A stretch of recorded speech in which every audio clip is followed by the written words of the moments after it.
what's it called again? QR code, thank you. I'll repost the QR code at the end of the meeting for those of you who didn't get a chance to do that. So welcome to the March 1st meeting of the USC Faculty Senate, USC Columbia Faculty Senate. So I'm call this meeting to order. And our first order of business is correction to and approval of the minutes. Are there any corrections?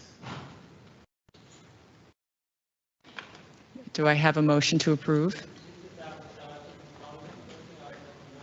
Yep, please stand up. Can't hear you.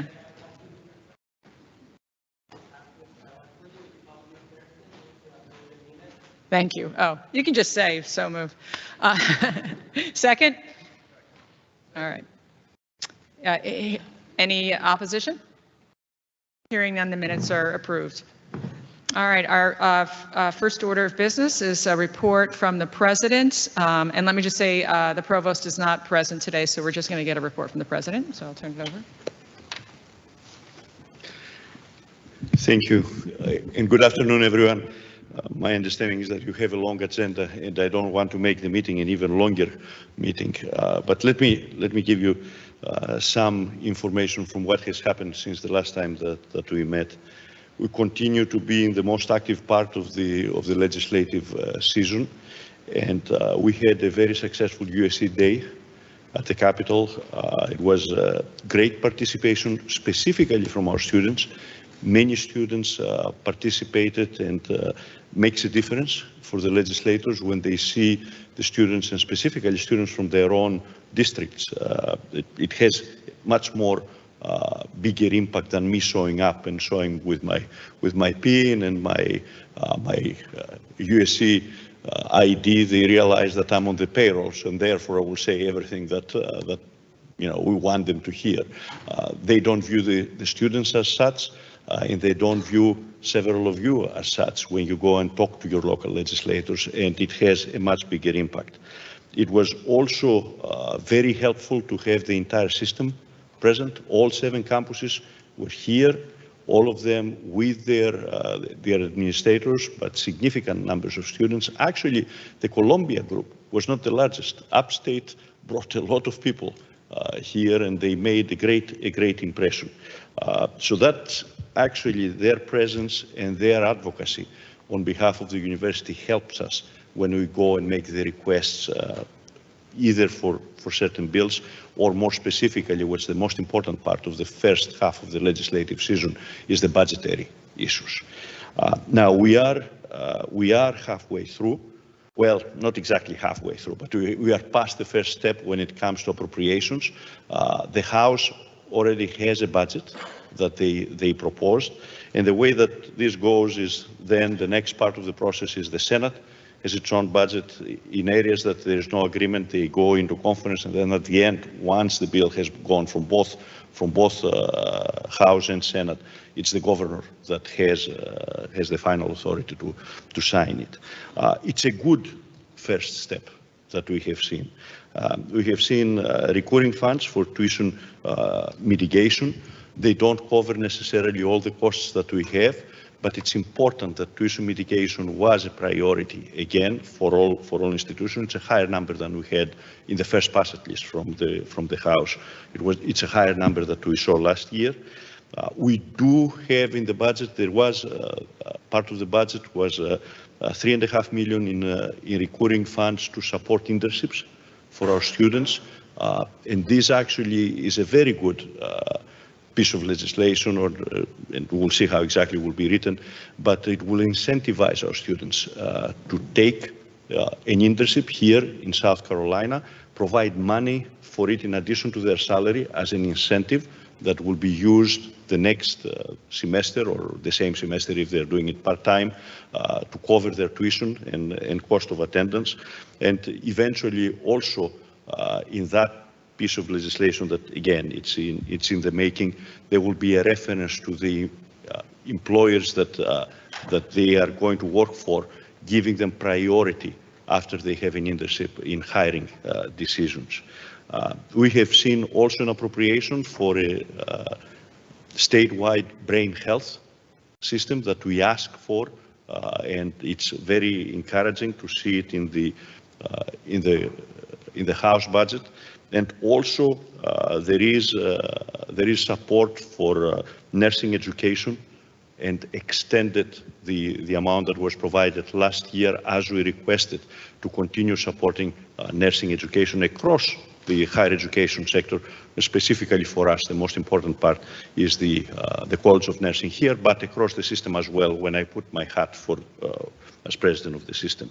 There is also a non-recurring appropriation in the budget that will allow us to complete the renovation with classrooms and/or labs in the Science and Technology building. For those of you who have been here for a while, that's the old law school building, and if you go in there, you will see that half of the building is done and the other half is not. And with this appropriation, we will be able to finish this building, and the question now becomes an academic question for the provost. What do we need most? What kind of classrooms do we need? What kind of labs do we need? And again, provided that everything will go smoothly through the rest of the process. The other part, the other couple of events that you may have read about and you may have participated in, if we have anybody from nursing here, two groundbreaking events over the last couple of weeks. It's a wonderful partnership with the Lexington Medical Center that we broke ground on the new building. That's a 50,000 square feet building that Lexington Medical Center is going to build in their campus next to the hospital for the exclusive use of our College of Nursing, with no strings attached. We don't have to pay rent. We don't have to provide anything other than educating nurses. And this is important, and even more important is that they will make every effort to provide the clinical experience to the nurses that we will have there. That's a wonderful partnership, quite frankly. As I said during the groundbreaking there, I don't know any other partnership of this type across the country where a hospital, a separate hospital, comes in and says, I will build you a building and I will support your program to the extent that the Lexington Medical Center is doing now with our College of Nursing. In fact, I have been in discussions where the university hospital is considering not supporting the academic part to that level. So kudos to our College of Nursing and for the work that they have done and the confidence that they have built in them with the Lexington Medical Center. We also last week had a groundbreaking on South Main Street. This is the south part of the capital, which is in essence looks like a desert many times, especially if you're here during the summer or on a Sunday morning. There's not much in that part between the Capitol and all the way to Green Street and beyond, where life from the university becomes the key, right? So the city and the state and the federal government and part of us as well have all pulled their resources and are going to revitalize that area. First of all, cut the road from 5 lanes to 2 lanes, create large pavements, create bike trails, put some trees on the street, and this way make it, first of all, much more friendly for pedestrians and for bikers, and attract the private sector to take advantage of the land that they have. A lot of it looks like semi-industrial in a couple of blocks or just parking in other blocks. Build some new structures there and hopefully bring on that street food, entertainment, and maybe even retail. You have seen the really transformational change of the North Main Street, and the idea here is build the South Corridor as well, given the very large number of students that we have around. In fact, I was very surprised to hear from the South Carolina Department of Transportation during the groundbreaking that we were having, that they believe that the intersection of South Main and Green Street is probably one of the top 2 or 3 intersections in terms of traffic of pedestrian as our students move from the Russell House and the Horseshoe towards the business school or the School of Public Health or the School of Music. It's a huge amount of students that they cross this area, and we want to make it safer for our students as well by reducing the number of lanes and again very carefully redesigning this part of the South Main Street. And I think it will be a project that will be transformational there. Let me and by reminding you that this is recruiting time right now for the next freshman class. We had a fantastic number of applications. We were up to over 46,000 applications, actually close to 47,000 applications from 42,000 applications a year ago. And last year was a record high.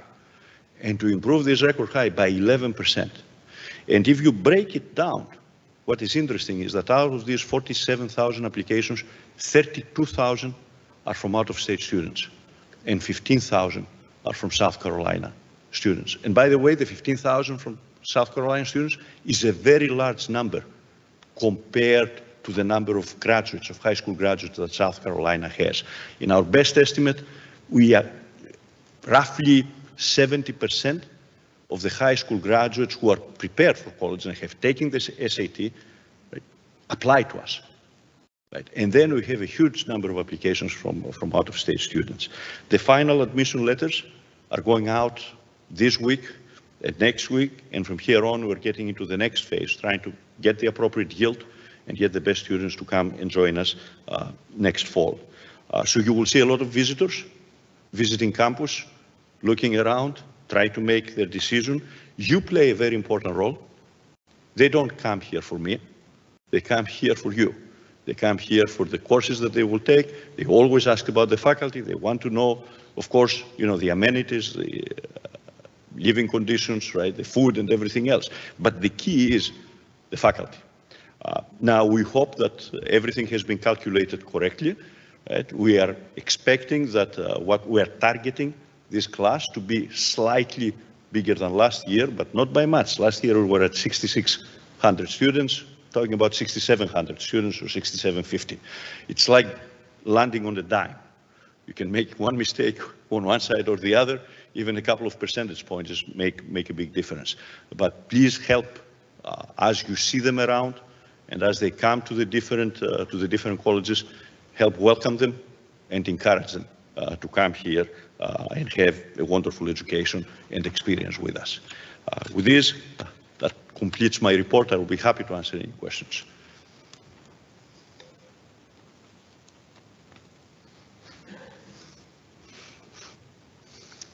Hi, I'm Carol Harris, and I'm a senator from history.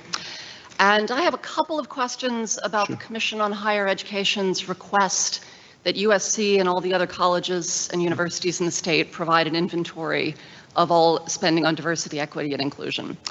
And the first question is really simple. I just want to know if you would share the report with the faculty. I'm sorry, what's the first question? Would you share the report with the faculty that the Yes, university of course, we'll be happy to. It's a public document, right? Great. And then the second question is because this request was really step one in the Manhattan Institute's playbook, as it were, for eliminating DEI programs, I'm wondering if you could speak to how you see the road ahead and how you and the university will be responding. So, just so everybody knows, you may have read the story in the Chronicle of Higher Education that was put out. We received a request from the Commission of Higher Education asking us 5 questions that they're directly related to DEI activities. That included the number of people that we have, that their job is to focus on DEI activities. The second part, and the other 4 parts were specific financial issues. How much money you spend, how much money you spend for programming, how much money you spend for training, and what are the 5 highest salaries in this area. Now, we asked for clarification because some of these can be interpreted if you ask, how many people, what are we talking about? You're talking about part-time, full-time. So we went to the Commission of Higher Education, the Commission, and the request came to the Commission of Higher Education from the Research Office of the House, which is usually asking for information for any impact or anything that has to do with new bills or not. It depends on, the threshold is relatively low. A small number of legislators can ask the research office, I want information about this. And we receive a number of informations. And of course, we have an obligation and we respond to it very clearly and very accurately. right? We asked for clarification, but the response from the Commission of Higher Education is that, well, we asked for clarification also. We were told these are the questions, answer them in the best possible way. So we made a decision, the entire higher education, to report at FTEs.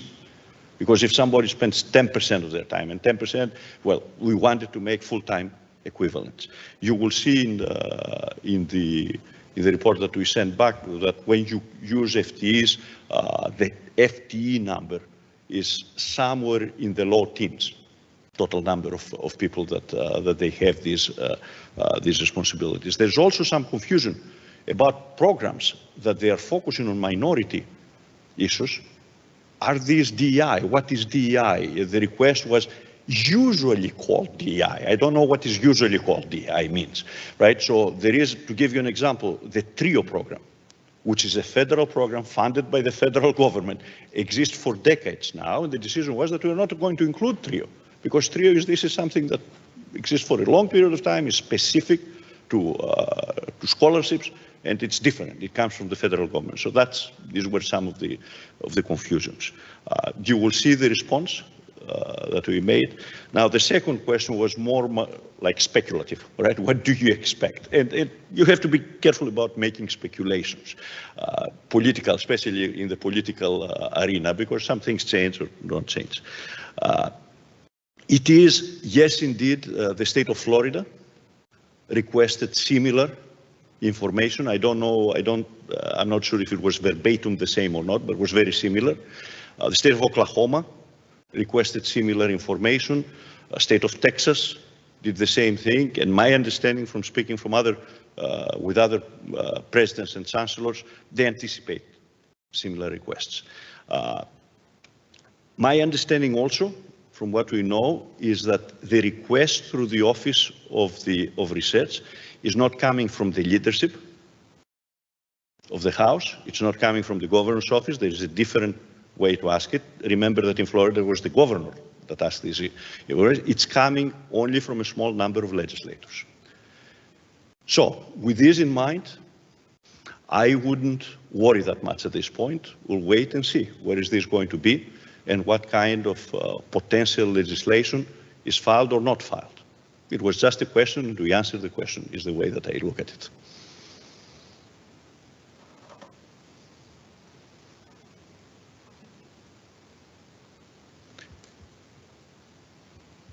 Right? Thank you.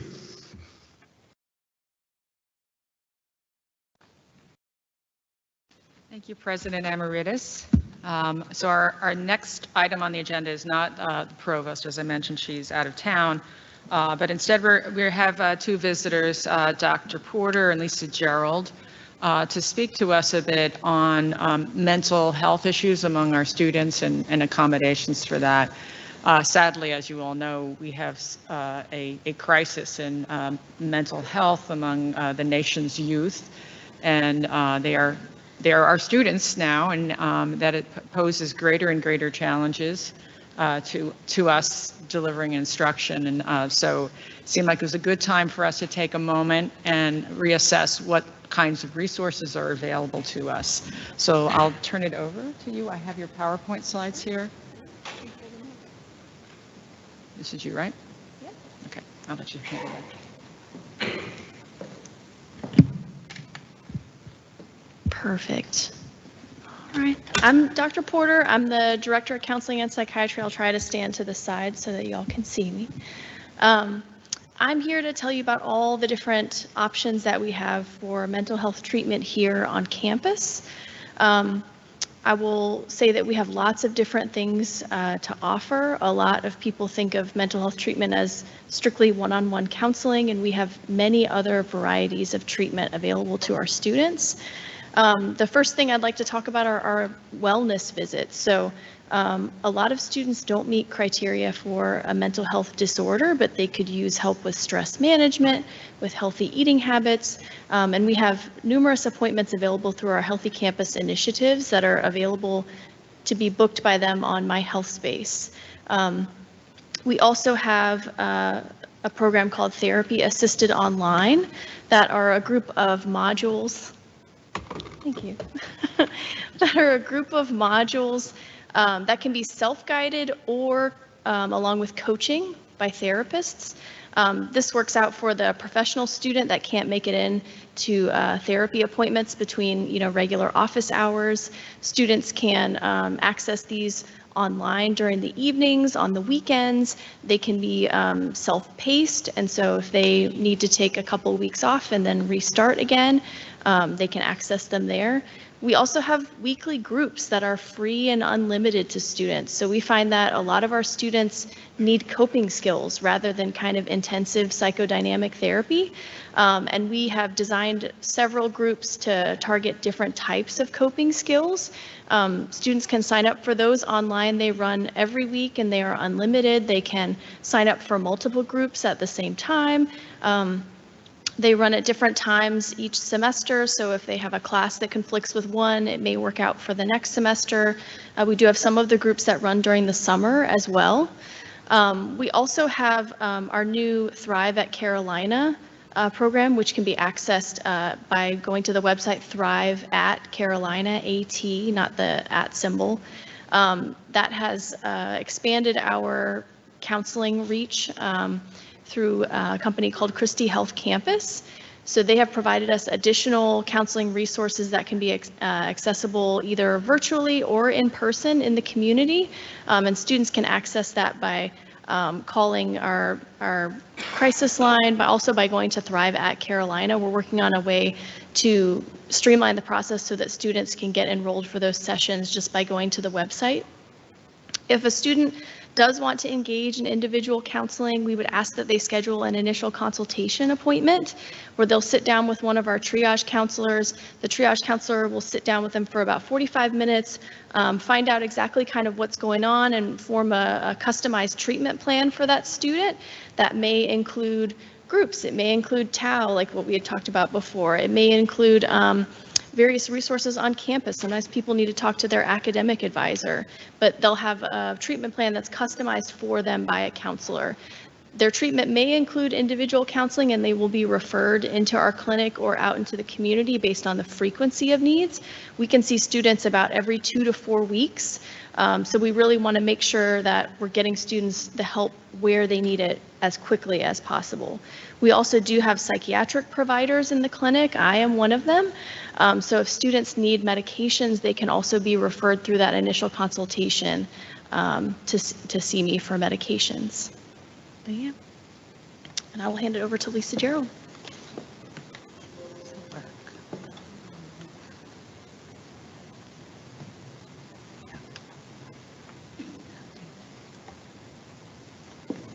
Thank you. So I'm Lisa Gerald. I'm the undergraduate ombuds for students here at South Carolina. A lot of you have probably heard from me or someone in my office if you've had a student who has been absent from class. Students are missing class for lots of different reasons. Some of those are mental health related. They could be physical health, family related, family members who pass away. We do have a process for students to request an excused absence, and so that's the communication you're getting from our office.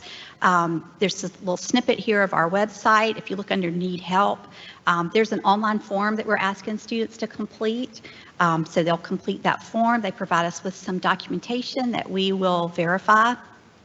Our staff reviews that, and you get a letter from us that says, yes, this does meet the criteria in the undergraduate attendance policy to be considered excused. Please provide student with makeup work accordingly. And so we get that out as quickly as we can. This semester so far, we've already received almost 1,300 requests from students for various reasons that they've had to be absent from class. Students who have ongoing mental health concerns, you may not hear from my office, but you would hear from the Student Disability Resource Center. They would send a letter out that says, the student's registered with our office, and these are recommended accommodations for the student. You may sometimes hear from my office about students who are receiving outpatient treatment for mental health concerns.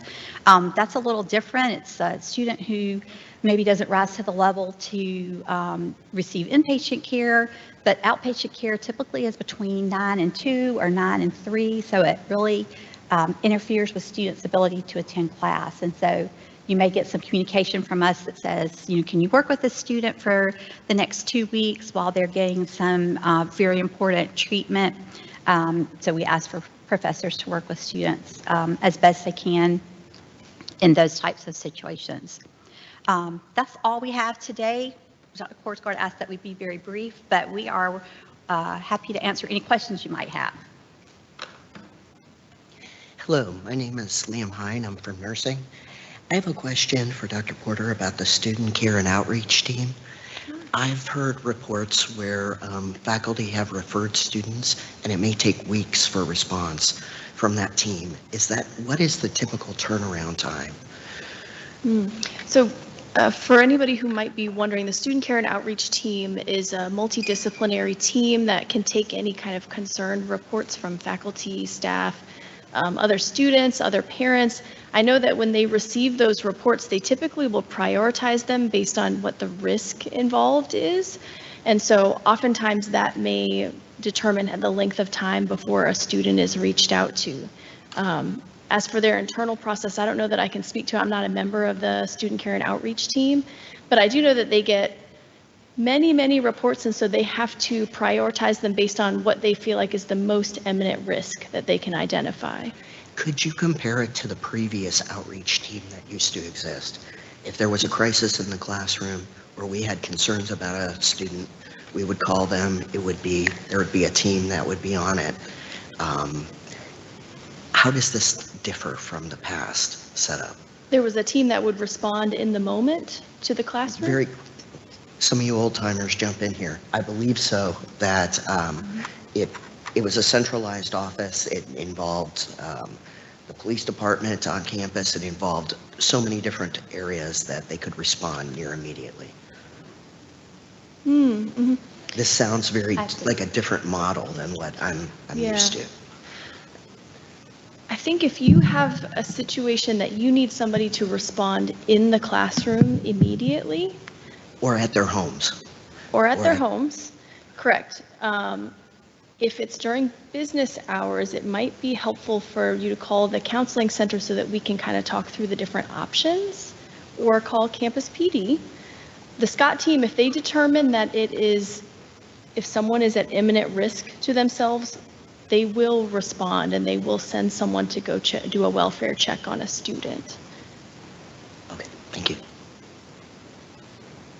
Yeah, this is Abbas Tawakkoli with College of Nursing. Following on that, because a lot of the students complain when they call or even they drop in, they would not be able to see the counselor. So I was wondering if that changed from last semester, actually fall semester. Do we get better to get our student? And the second question is regarding faculty and staff. Is any way faculty and staff can, if there is a need, they can come to Health Center for mental or not? Let me answer the second question first, actually. So we don't treat faculty and staff primarily to protect the privacy of the students. So if students were to be in the waiting area and worry that they might run into their professor, they may not come for services with us. We're also funded via the student health fee, which is paid by the students, and so we prioritize care for them because it is their funding that is providing that. You had asked about students coming in for walk-ins. So we do have... Or calling, when they try to make appointment, even last semester I hear from a student, when we refer them, they get either they cannot get the appointment, or if they drop in, they would not be able to see anybody. So I was wondering if that changed or not, even from last semester. We have a walk-in system every day from 12 to 4. So we have a counselor that is on walk-in between those hours. Now, it is first come, first serve. So if 8 students walk in, then we try our best to get them in different clinical areas as well. Or we may say, is it okay if we schedule you an appointment for tomorrow morning at 8 o'clock? We try to get them worked in as best we can. There are some days where we don't have any walk-ins, and there are some days when we have a lot. So we try to plan for kind of the average that we might see in a day. We also have a certain amount of appointments that are set aside each day and become available on My Health Space 18 hours before the appointment time. We set aside those times because we know that sometimes students might need something and they can't wait, a week or two until they have their next appointment. So we try our best to try to make our clinical time as available as possible. Let's say that we have a counselor that has an appointment that got canceled. That also becomes available as a same-day single session as well. So we try to take all of our clinical time and put it on the website if it's unused to accommodate for students.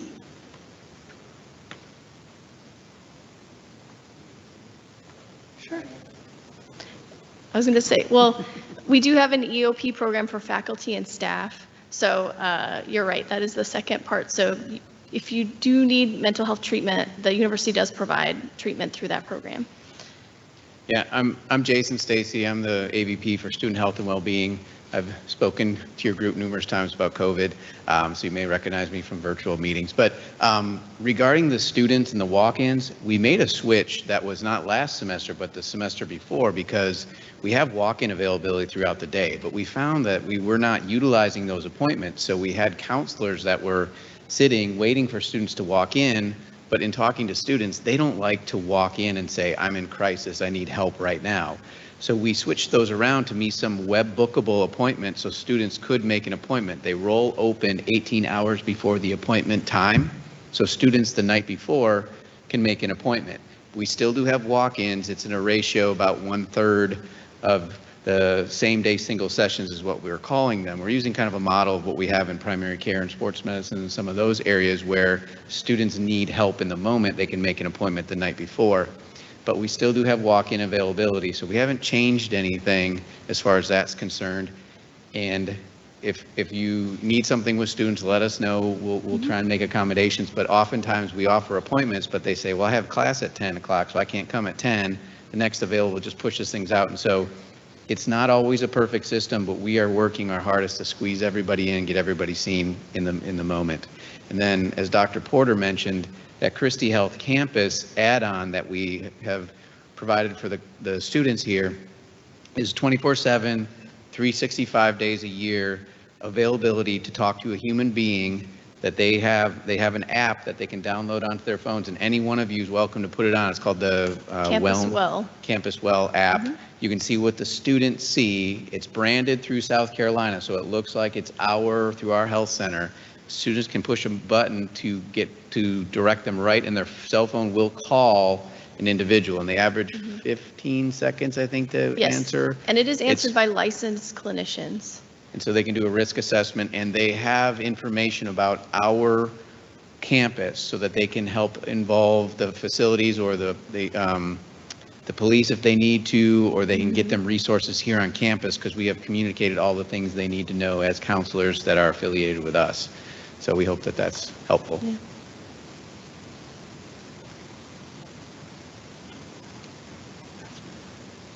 Can I change topics? Sure. I'm John Levine, chemistry and biochemistry. I don't know so much if I have a question or a comment or a request. I know attempted suicide, as it extends from the topics you've been discussing so far on this campus. I was recently surprised to hear the number of successful suicides from students so far this year. I also know that there was an attempt during the day a couple weeks ago, and there was no information at all from the university. I understand the student's family had asked that there be no information released. My concern, though, is that, and I've shared this with my dean and others, that, in the absence of information, the vacuum is filled with speculation. And as such, there have been reports of drug-related issues at nearby businesses that, ultimately cast doubt and concern over having those businesses in the area. Is there any approach, and I don't think there's an answer to this, but is there any way that this can be addressed? I mean, I know there's legal issues and privacy issues, but to at least provide some sort of information so that this vacuum is not filled with made-up stories from around campus.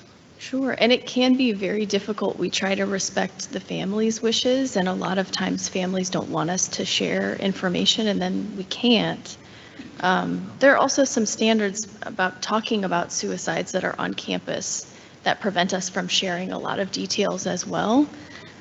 Are there, I don't know the right word here, are there guidelines and rules that prohibit any comment that this happened, that a certain event took place, or?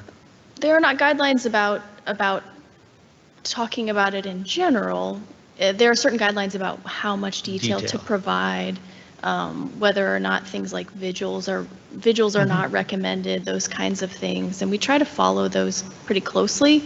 Oftentimes, if the family says that they don't want information shared, we have to honor that as much as we would love to share information to help everyone else feel at ease or in the know.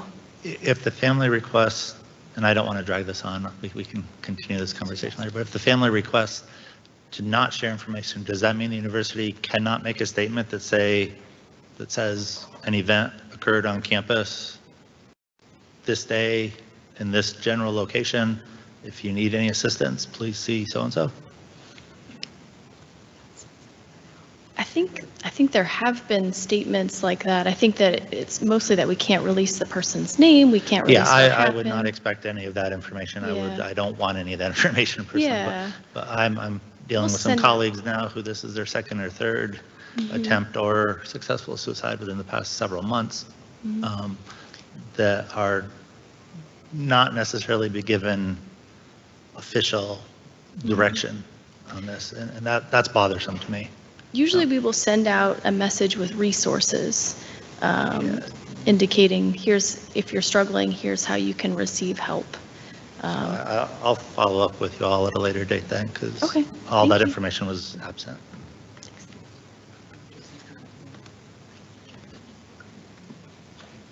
One more time, Jason, because we got to move on. All right, I'm sorry. There's classes and things, because prevention is really, since suicide was brought up, that we have for faculty and staff through our Healthy Carolina initiatives. And if anyone's interested, please reach out to us, because we can offer all those classes. We offer them for students, but we also for faculty and staff as far as how to, some of them are personal wellness type classes, but then also for how to deal with college students that may need help in the moment. So appreciate it. Thank you. I got to call questions. I'm sorry, we have one more coming up. You have one more? Go ahead. Is it a short one? No, you give up. All right. Okay. Maybe we'll take it offline. We have to keep moving because we do have a pretty stuffed agenda. Thank you so much for that, that information. And I will reiterate what Jason said, that I encourage you to explore some of the training that we have, not only through the health services, but also the Center for Teaching Excellence for some courses. It's a new skill set that sadly we all need to have some experience with. So sorry to say that. Okay, so next on the agenda is our reports from the faculty committee. The first one is from the courses and curricula.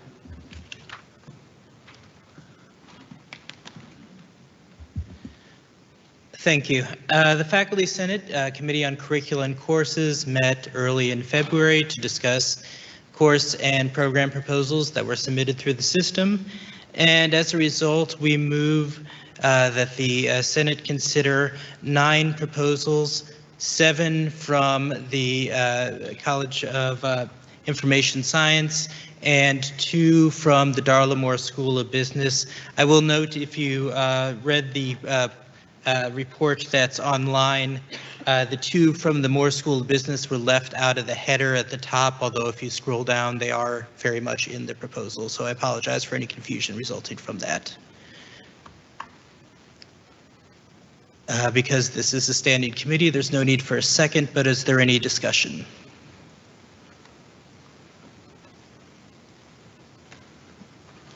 Do we need to move to bring to vote? Right, in that case, we'd like to bring it to a vote. All in favor of the proposals? Any opposed? All right, that's all I have. Thank you very much. Congratulations, Bill. had some challenging presentations lately. Our next report is from the Committee on Professional Track Faculty. Bree Dunn. Thank you.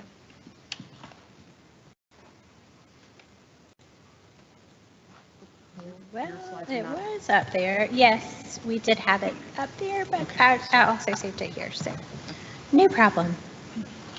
Good afternoon, everybody. First of all, I just wanted to thank the committee members and their hard work on the University Committee on Professional Track Faculty. As you can see from the list here, we do represent about 6 unique academic units, and there's a relatively even split between professional track faculty on the committee and tenure track faculty as well. Taking a look at the 3 charges that the committee had for this year, the first being reviewing and approving college school academic policies related to professional track faculty. The committee took an effort to establish a process and procedure to ensure that there was objective and consistent criteria review when criteria were received. And as such, we developed a template for unit feedback that included comments and recommendations. And we have 12 key area, and I will show you all that on the next slide, and I'll be happy to share these as well with the group. There have been 4 criteria out of about 25 units submitted for review, and the committee continues to have ongoing communication and guidance with the units as they continue to incorporate recommendations and modify criteria. In our last presentation, we did hopefully orient you all to the university website that includes professional track faculty, but that is available for your review. These are the 12 key area. Hopefully these would make sense and be relatively consistent in our review process, but it could include things to ensure that there's consistency with terminology and policies and faculty manual changes, as well as clear explanations, organization, definitions of those job titles and such. So trying to keep it consistent in a specific way. The next charge being more university specific policies. And so the committee has been hard at work on guidelines for units, and that really is in the final stages of development. In addition, they have several faculty manual revisions that were proposed to Faculty Advisory Committee for review and discussion. And the committee does support those proposals coming forth for faculty votes, University Committee on Professional Track Faculty Committee makeup and responsibilities, as well as Section 2C on professional track faculty and related policies. The committee has also begun work on the development of specific candidate forms. As you can imagine, those would be unique for a lot of the diverse needs, I think, of professional track faculty across all of the units. And those might not be identical to what are currently available. So there's a possibility for collaboration, of course, with UCTP on those forms, but we are in the beginning stages of soliciting feedback to inform some of those changes and what those candidate forms would and should look like. And lastly, advising the Senate and administration related to issues. And so we have begun a communication with the chair of UCTP to identify opportunities for collaborations to connect the needs of both groups of faculty, as well as continue to advance the work related to professional track faculty. We did meet with Faculty Advisory Committee and continue to have representation when available for the committee manual revisions at the town halls. So with that, thank you for your time from the University Committee on Professional Track Faculty.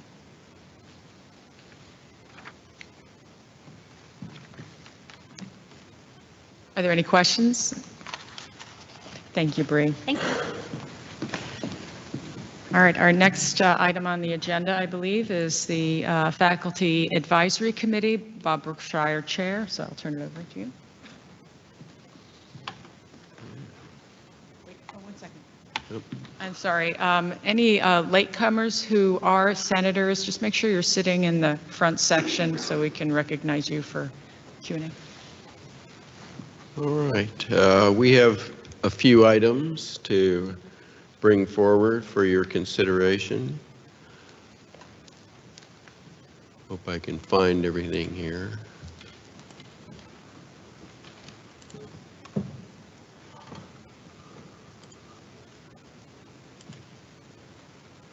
Do you have a particular order you want to do these? Okay. All right. So let's see, we've got, I think, 6 or 7 different things to look at today. Maybe we should start with this one. All right. So we wanted to add this section because the section A has to do with faculty in general, that is both tenured and professional track faculty.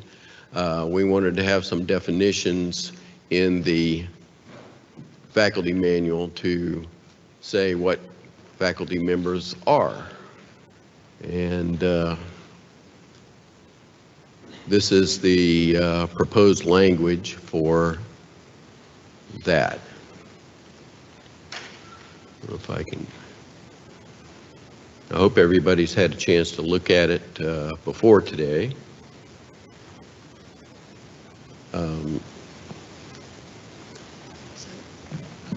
This is for vote, right? Right. Okay, so this is part of the packet of faculty manual changes for voting. So we're going to look at each of these separate, vote on them separately unless somebody wants to make a move to vote on them collectively, which I don't think we should. So since this is a motion that came from a committee, it doesn't require a second, so the floor is open for questions.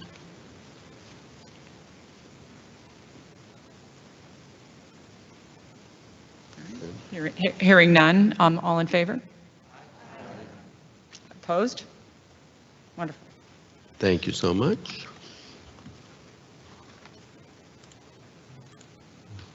I'm trying to start with the low-hanging fruit here. Let's see. How about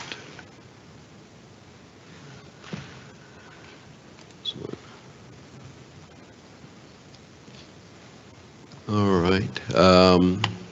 As you know, the Carolinian Creed is actually part of our faculty manual in the very front part of it. We're just referring faculty here to use the Carolinian Creed as part of our standards for professional conduct. And there's also an employee standards of ethical conduct document that faculty can refer to see what other standards might apply in different situations that they might encounter. Most, I would say, of this document doesn't necessarily apply to faculty. It applies to other employees, but some of them are going to apply to faculty. So, questions? Yeah, I'm Eric Dockstetter from English. I have a couple of questions. The first is, what does excellence mean? This is also relevant to another of these proposals. There's no definition of excellence that I'm aware of, and since this is an actionable document, we ought to have a definition. Second, where did the employee standards of ethical conduct come from? Has it ever been presented to the Senate? Was it approved by the Senate? And why are we using a document in this particular case that refers to notions of civility and bullying, which I believe are out of date given current policies that have been passed in the last year? Well, my understanding is the employee standards for ethical conduct was compiled from various sources of policies, existing university policies, to try to bring all of the ethical standards into one document. I don't think there's anything necessarily new about those. You don't think so? Has that claim been evaluated by anyone in the Senate? And is the current discussion of civility in that document consistent with current standards in the faculty manual and current policies on civility? I don't believe it is. Well, the faculty manual is the governing document for faculty. So So what is If this? there is So a what- conflict. I don't understand what the status of this document is. May I? Is it Okay, aspirational? okay. Is it just something? we Number follow? one, you get two times to the well, so I would pace myself I have a point because of- you're already at two, so, I have a point of information on that question then. yeah. Robert's Rules of Orders indicates that I can ask questions that do not count against 2 times to the well. He said that he gets to ask more questions than 2 times to the well. Inquiries do not count as comments. If they're not comments, you can go more than twice. You are allowed to speak to motions only twice. I can ask questions of motions You as can many ask- times as I want. I can show, I Yeah. have Robert's Rules You're right. here, Bill. Oh, no. The limitation in Roberts is on motions. On motions, okay. It's on comments, Yeah, not on it's- questions, okay. Is there a motion? No, he's still asking questions. No, Is I'm that- I'm asking questions. You're asking a question. All right, so if I could speak to that, because we actually debated about that. The employee standards of ethical conduct, I'm sorry, who's we? the faculty advisory committee Okay. discussed this, and you're going to have to let me complete my statement, and then you can ask your questions, okay? So the faculty standards of ethical conduct is a compilation of all the policies and procedures that pertain to ethics that are in, I believe, UNIV and ACAF, or just ACAF, across the board, all of them. So it is basically just a reference to the place where you can find out what the university expects with regard to ethical conduct. And yes, it is up to date. When was it written? Cheryl, would you like to speak to when it was written?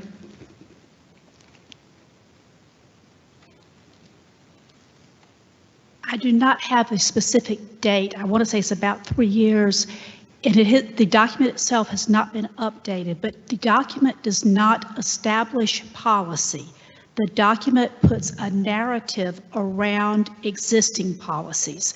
So yes, there is some narrative that refers to bullying in the narrower sense of the old ACAP 180, but the policy reference is to the official current policy. So in that sense, it is up to date because the policy is referenced explicitly in that document.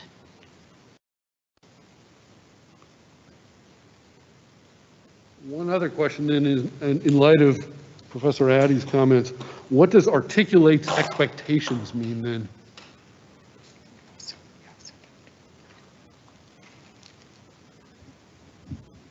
Well, I think it's just meaning that it makes a statement about. I'm not sure that there's any meaning implied beyond the normal meaning of the word. I don't know what the words mean, that's what I'm Okay. asking. Well, How about expresses the university's expectations regarding policies? Does that help? I'm not sure what. No, I mean, articulates, the question is expectations coupled with articulation relative to Professor Addy's notion of it offers a narrative. So are we accountable to this document and have we approved it? Articulates expectations suggests that we are. Just as a point of clarification, all of the university's policies that pertain to faculty we're accountable to. We do not vote on many of those. Anything that is an ACAF is not voted on by faculty, but that doesn't mean we're not held accountable to them. So again, these are those kinds of, this is the policies and procedure manual. This is pulling out from the policy and procedure manual, those things that are pertaining to ethical conduct. And no, we don't vote on those. Okay, so the last question then is that it's the contention of fact that nothing in this document falls within the purview of Senate approval. Nothing in the document employs standards of ethical conduct. No, nothing. The position that FAC is taking, as I understand it then, is that there's nothing in this statement or document that is within the purview of Senate approval. This whole statement is within approval No, I'm not talking Room about the the whole purview. statement. You're I'm talking this about the booklet. employee standards of ethical conduct document, Yeah. right? That's what I just asked. Right. So, right, no, it's not approved by the Senate, it's a, It pertains to the policies and Policy. procedural manual. Is that correct, Cheryl? It pertains to the policy and procedures manual, which the faculty do not vote on. Thank you. Professor Valtorta? Thank you, Professor Brookshire. Marco Valtorta, Department of Computer Science and Engineering. The standards of ethical conduct was actually presented to the Senate at the meeting of October 21st, 2020, as a point of information. So that's the answer as far as dates are concerned. October 21st, 2020, Faculty Senate meeting. Thank you.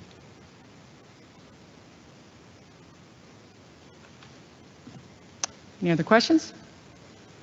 Do you want to run the vote? Okay. All right, as a report from the committee, we don't require a second. We're ready to vote. All in favor? Opposed? Okay, thank you very much. Madam Chair, the rest were ayes. All right. Okay, let's see.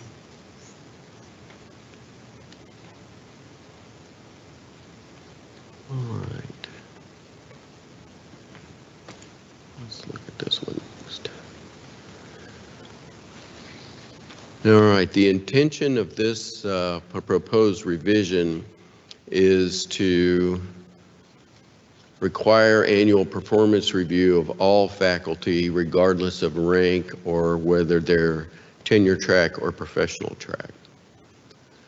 And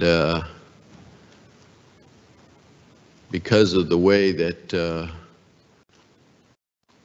well, here's the existing faculty manual entangles annual performance review, third year review, and post-tenure review in one section of the document, and it's not always clear which parts belong to which process.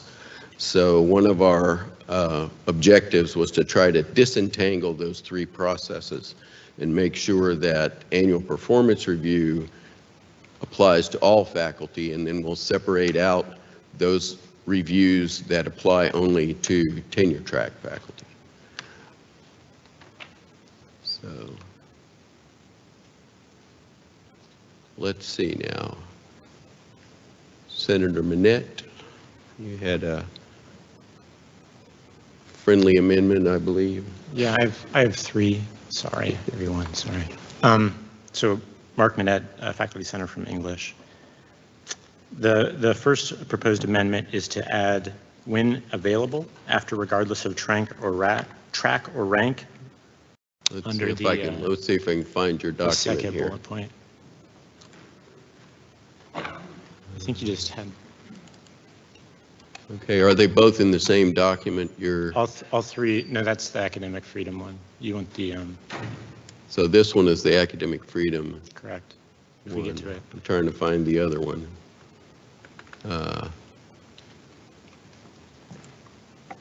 did you, oh, okay. So there was a separate one. Yeah. Let's see. Go ahead. So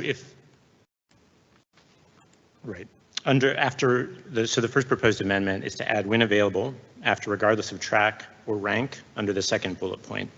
And the justification, it's on the, yeah. So the justification is that at the faculty town hall, the faculty advisory committee clarified they did not intend for their proposed revision to require annual peer evaluations of teaching for all teaching faculty, which in my view and the view of some of my colleagues would be overly prescriptive and potentially onerous. This amendment makes it clear that peer evaluations of teaching for all teaching faculty, regardless of track or rank, should be provided only when they are available and not annually. Okay. So that's the one amendment to this? That's the first of three. Okay. Do we have to do each one separate? One at a time? Okay, so we need a second to discuss this amendment? Okay, for questions? Okay, questions? So we're adding, I can just type this on here just temporarily so we can see what you're requesting. And you were going to say regardless of track or rank when available. When available, correct. Nice. Boom. There we go. If there's no questions, then vote on whether to approve this amendment. All in favor, say aye. Aye. Any opposed? All right. Thanks. Next. All right, so the second, there's more language to it. So if you can find the document I emailed you, I think maybe they were in two separate emails. It might be useful. Ah, okay. That's why I didn't. Yeah, I wasn't sure that. I prioritized the one that I thought we would talk about today for sure. This is a lengthy one? Yeah, are you ready, or should I wait a second? Sorry. Well, again. why don't you, while he's digging Sure. up his email? Yeah. So what I propose to strike in fact's proposed revisions on section on annual review is everything from affirming its commitment through and the start of the next paragraph, I believe, through satisfactory level of performance. Anybody has the document open. And what I propose is replacing that with affirming the university's commitment to tenure and academic freedom. Annual performance reviews of all faculty are to be aimed at faculty development. In each unit's review process and standards must be developed and approved by the faculty of the unit. Annual performance reviews must be conducted according to standards that protect tenure, academic freedom, and the quality of education. And just to speak to the justification for that, FACT's proposed revision relocates language atop the current faculty manual section covering APR, TPR, and PTR, if you know what those are, tenure progress and post-tenure review. But in doing so, FACT's proposed revision 1 suggests rewards will be given based on annual performance reviews. To my knowledge, the university does not systematically use annual performance reviews to recognize and reward faculty achievement, so it seems inappropriate to suggest it does. Removing this language would, of course, not prevent units from rewarding faculty achievement based on performance, or the university if they choose to. Furthermore, the quote satisfactory and quote superior terms used in FACT's proposed revision, while retained from current faculty manual language, have in the current faculty manual language specific definitions which are not provided in FACT's proposed revision, and the functions and meanings of those terms, as well as who decides those functions and meanings, is now, I would say, riskily ambiguous. So I've removed them in my suggested amendment, in my proposed amendment. All right. So it's this paragraph right up here. Right. So this is your proposed revision. Right. And above this striking of affirming its commitment to satisfactory level of performance. So we're striking everything through, where was that? At the top. Okay. So starting with affirming halfway through the first paragraph. Right there. Mm-hmm. Okay. And then right down to an annual written performance review, not including the part in red. All the way to there. No, not including the part in red. Not including that. All right.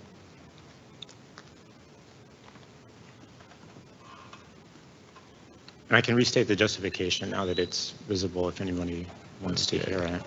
So that's the proposal, is to strike that part. Let's see if I can get these side by side more or less here.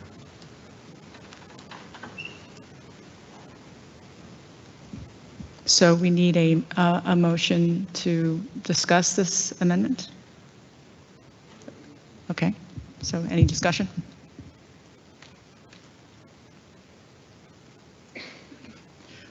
All in favor? Aye.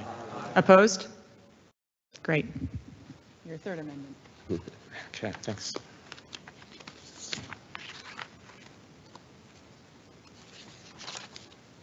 Okay. Okay, and the next amendment is and I'll talk about this in the justification solely for the purposes of clarification and not necessarily an endorsement of what the language proposes, and I can explain that in the justification. So I propose striking the paragraph beginning with each academic unit must define, and replacing it with each academic unit must define its annual performance review procedures, including the unit schedule. These procedures must define the roles of the administration and faculty peers in the annual performance review. Each academic unit should state in its annual performance review procedures whether and how progress towards unit criteria for promotion and/or tenure will be addressed in the unit's annual performance reviews. And the justification, as you can see, is a significant number of faculty reported they were unable to determine what exactly this paragraph in FACT's proposed revision recommended and/or required. And I think it's something we struggled with in the town hall discussions as well. Right. The proposed amendment rephrases the language in FACT's proposed revision with the sole intention of clarifying its meaning, so that might form the basis of deliberation rather than endorsing its purpose. Do I have a second to discuss this amendment? Any questions, comments? All in favor? Opposed? All right. Thank you, Senator Manette. So now we're back to that original, well, the revision, the amended revision. Right, that's right here. Discuss. Okay, so now that we have these amendments to the proposal, do we have any other amendments? Or discussion? All right. All right, we're ready to vote then. All in favor? Opposed? Thank you. Thank you very much. Terrific. Okay.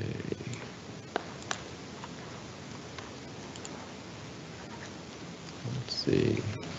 I need that one.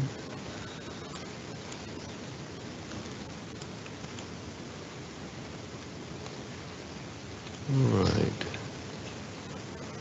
I guess we should try and tackle this one first, next. All right.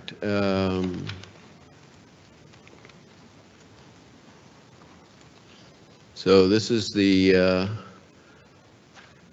our attempt to include in the faculty manual the substance of the proposal from the ad hoc committee on freedom of expression that was presented to the Faculty Senate last June.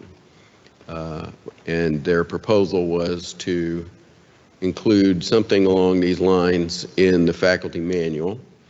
And we've worked with members of that committee to try to follow the spirit of their recommendation. And this is what we came up with. And I think Senator Manette has an additional proposed amendment.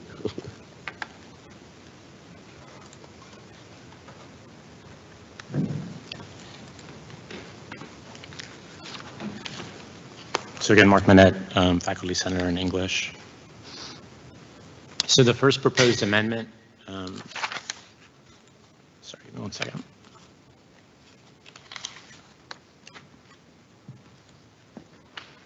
Okay.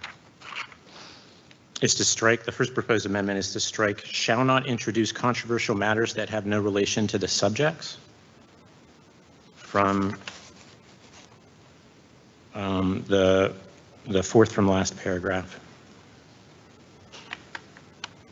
Faculty members are entitled to freedom of the subject. Yeah, yeah. And to replace it with, shall avoid persistently intruding material which has no relation to their subjects. So the justification here is that while the current and proposed faculty manual language draws from the AAUP's 1940 Statement of Principles on Academic Freedom and Tenure, FACT's proposed change clarifies that the association's 1970 interpretive comments also pertain. These interpretive comments state that, quote, the intent of this statement corresponding with the statement to be struck is not, that's my addition, is not to discourage what is, quote, controversial. Controversy is at the heart of the free academic inquiry, which the entire statement is designed to foster. The passage serves to underscore the need for teachers to avoid persistently intruding material which has no relation to their subject. So that's the language I replaced the old language with, or the current language. May I have a second to discuss this amendment? Thank you. Questions?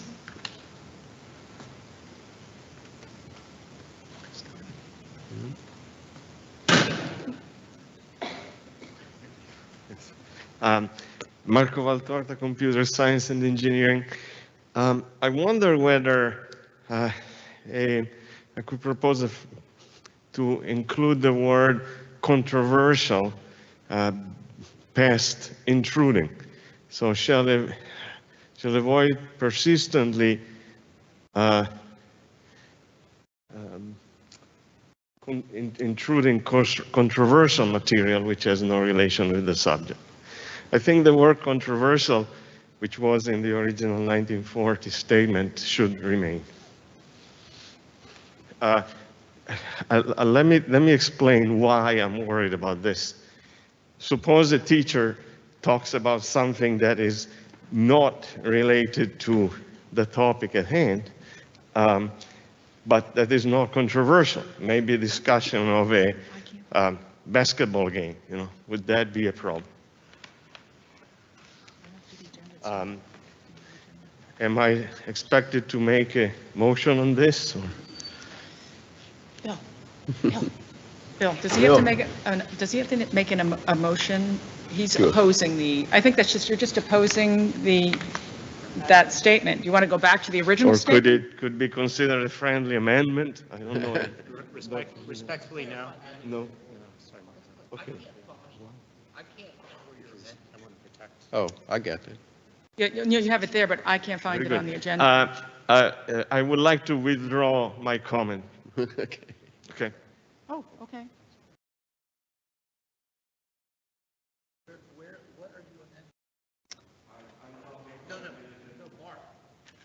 Amending this is the proposal on the academic freedom.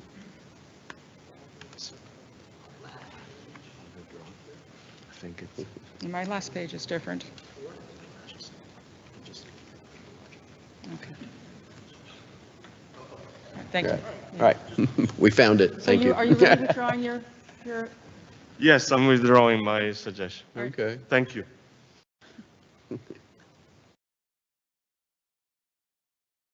Any other discussion? You can handle it. Okay. You can. All right, so I guess the motion on the floor is to amend the proposed language as shown here. All in favor? Aye. Opposed? One nay. Okay, One nay. thank you.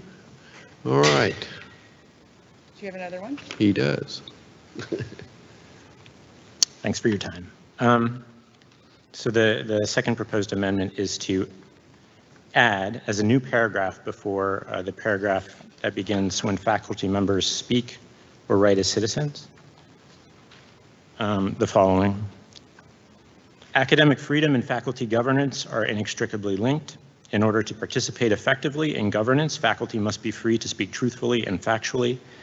And in order to protect academic freedom and academic quality at the institution, faculty must participate in governance.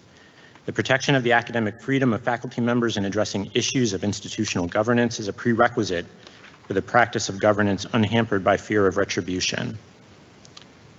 So the justification, as you can read, is that as the suggested amendment proposes, protecting academic freedom is essential to protecting shared governance. Often with a reasonable basis, faculty can feel apprehensive about whether fully participating in shared governance may result in potential retribution. The proposed amendment would affirm the university's commitment to protecting faculty's academic freedom and articulate a clear understanding of the relationship between shared governance and academic freedom. This is particularly important given that professional track faculty, without the protection of tenure, play an important role in shared governance. The amendment's language is adapted from the AAUP's 1974 statement on the relationship of faculty governance to academic freedom and the AUP's FAQ on academic freedom. All right.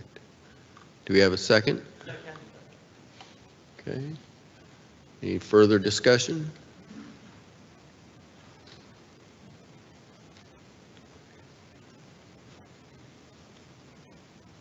Mark Makata, Health Promotion, Education, and Behavior. I do have a question about the applicability of this statement, especially as Mark, you just brought up, you know, academic freedom is important for professional track faculty, but faculty under contract can be fired for without cause, and that's a very specific in sort of the way the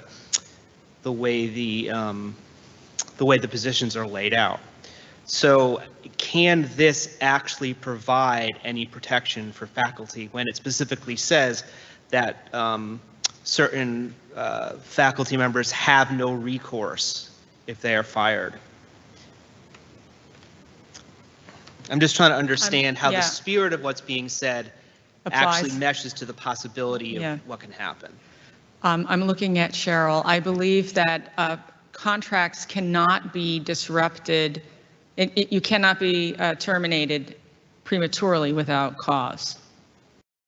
Is that correct? I think the question may be what you mean by contract faculty. If you're talking about our professional track faculty in FTE positions, they do have contracts and cannot be terminated without going through the process of termination for cause.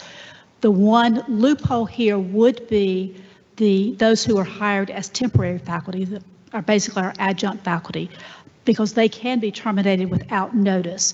I think here we probably have a little bit of trust in the process that our administrators making those decisions are also faculty and have respect for academic freedom, that would not happen. But theoretically, temporary faculty could be terminated.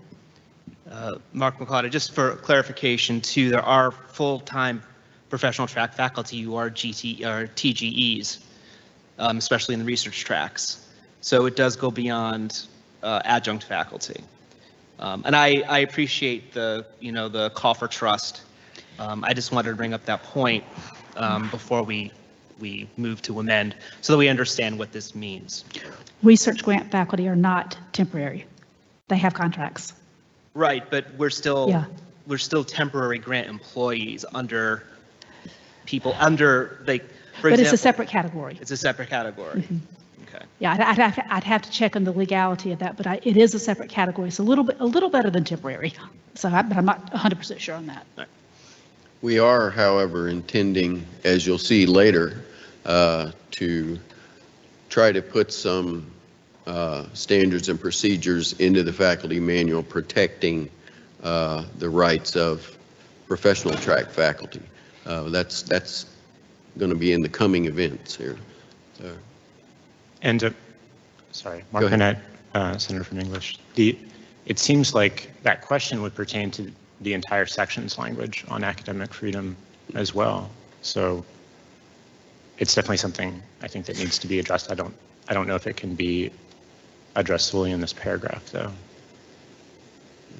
I would request that you let me get back together with Cheryl to look at the GTE faculty in particular to make sure that we shore up that loophole as best we can. All right. So on this amendment, any further discussion? All in favor? Aye. Opposed? All right. Thank you. So now we return to, let's see if I can make these edits here without wasting too much time.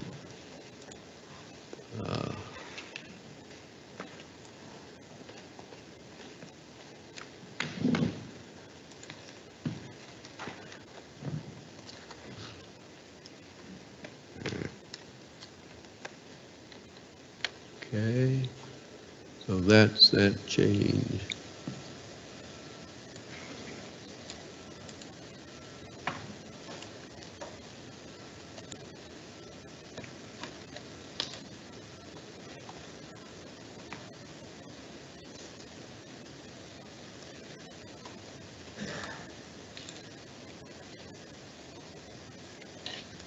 Okay. So now we can have a vote on the proposed language in total. Just going to call the question here. Up. Oh, one more question. One more question.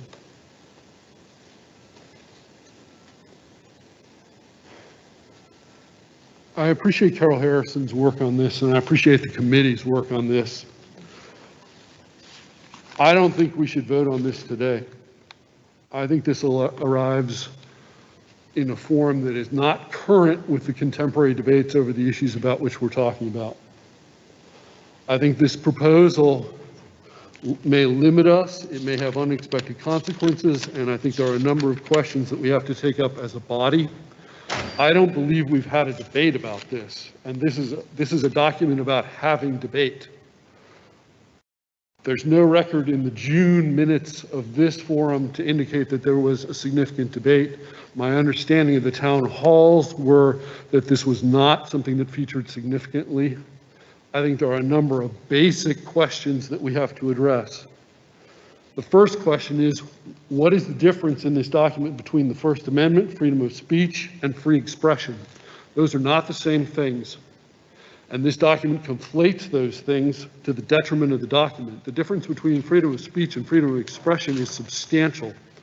For instance, this document could be read in such a way through the notion of freedom of expression that a professor in a classroom would not have to recognize the pronouns of a trans student because that professor objects to that expression on his or her part or their part.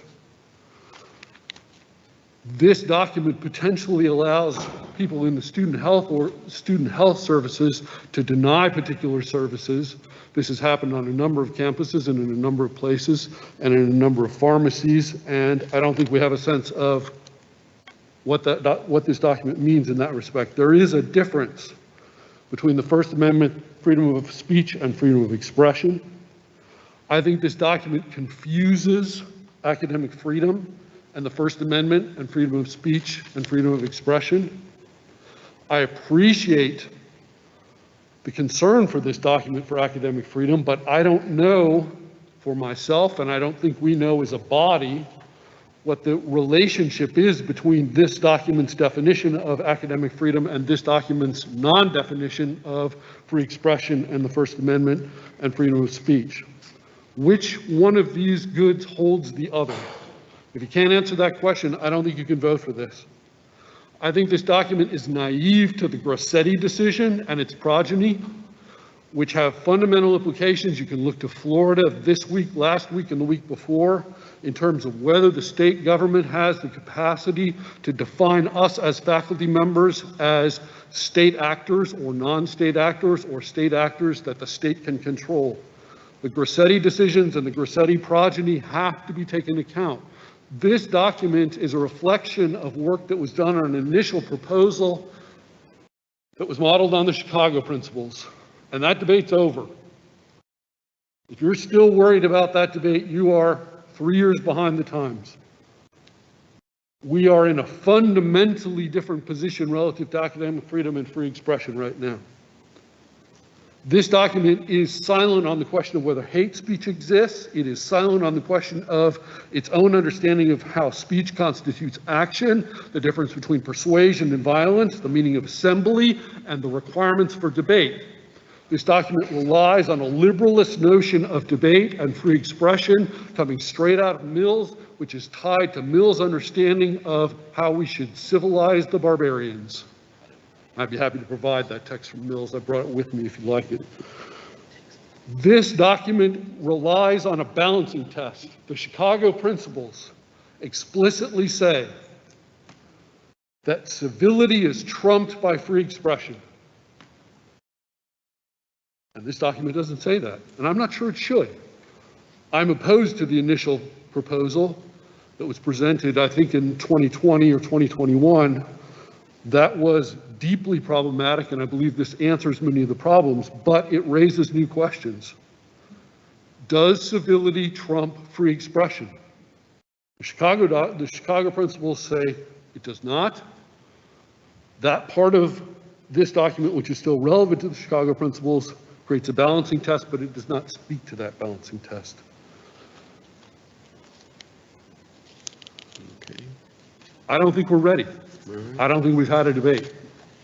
And I move to postpone consideration of this document until we have such time as to have a full debate, whether in a town hall that's not convened during one of the most popular teaching times on campus, and which is provided to us with notice beyond 48 hours, or a debate that happens in this forum. And so I move to postpone.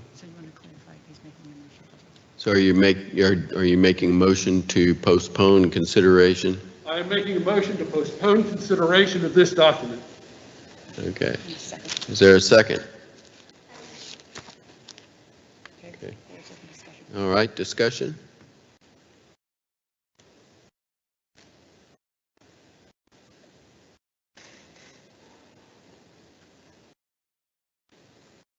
All right, so the motion on the floor, oh, you're coming, okay. Hi, Michael Weisenberg, University Libraries, Dr. Dockstader. Just a quick point of clarification. When you say postpone the document, you mean the entire revision to, I'm standing really close to the mic, entire revision to section 2 or just this specific section of this? Okay, thank you. Okay.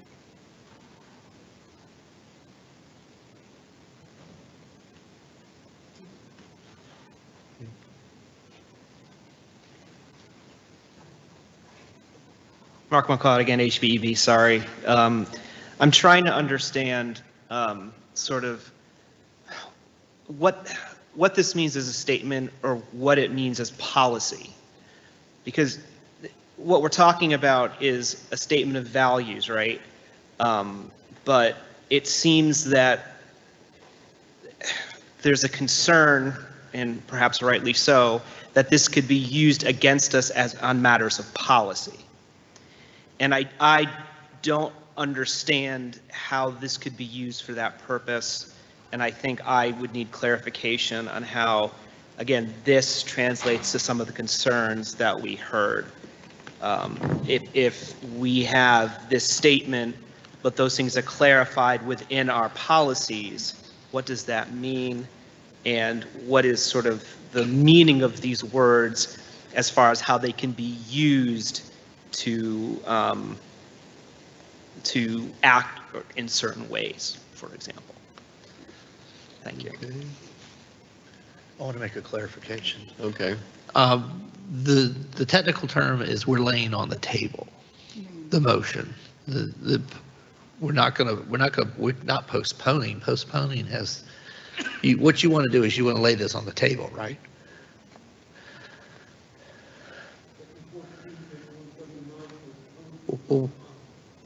Postpone for a certain time. Does that pertain to a motion or does that pertain to a meeting? Let me see. No, 7. Where are we going? I don't know.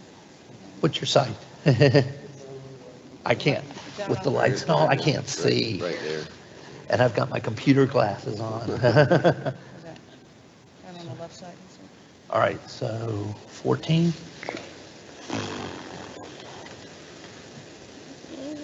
I just want to make sure we're doing the right thing. But Mark, do you need an answer to that question, Senator McCowan? Do you need an answer to that question, Mark? Okay. Which limits to a definite session. Yeah. Hour. Yes, yeah. Did you want to clarify your postpone to, you need to state a particular date, time with the motion to postpone? Until the next meeting of the Senate, or until the next meeting of the Senate, or until such a time as a town hall for faculty can be held on this particular statement. Okay. Thank you. Is the clarification okay from the rest of the body? Okay, thank you. The question that you ask is a good one, and the question is, I don't know. And the question is, the answer is we have to know before we go forward. There is language, including language that was just proposed as an amendment, which suggests that certain things in this are a matter of policy. There is, for instance, in the middle of this, a statement, the leadership of the university, speaking for the community as a whole, may also express its disapproval of speech that violates the values of diversity, inclusion, tolerance, and mutual respect expressed in the Carolina Creed. Now, that may come at the expense of the well-being or the status or the just general happiness of an untenured faculty member who says something which the university, and I don't know who the university is here in terms of the leadership, who they are.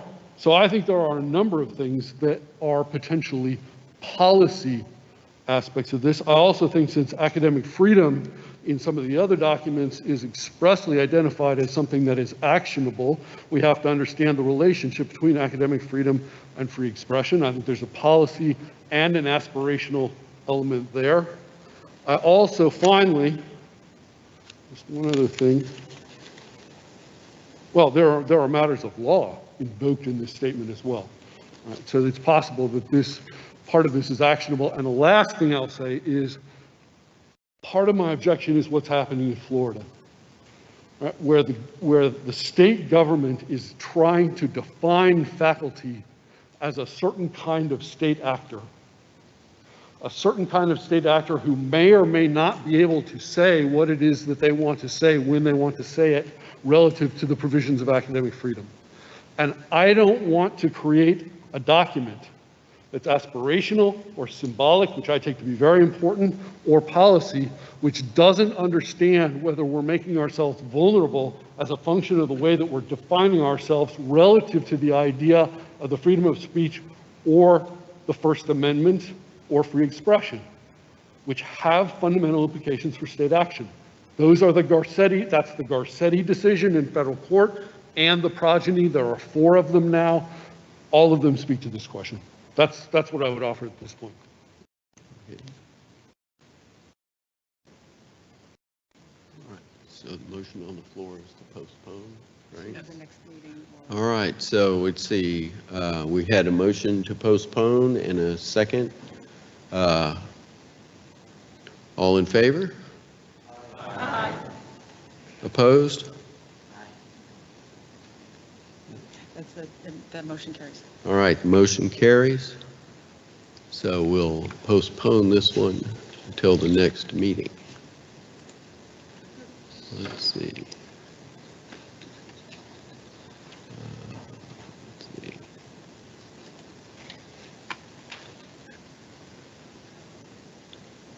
Okay, the next revision is on the substance is to add paid parental leave to the section on leave.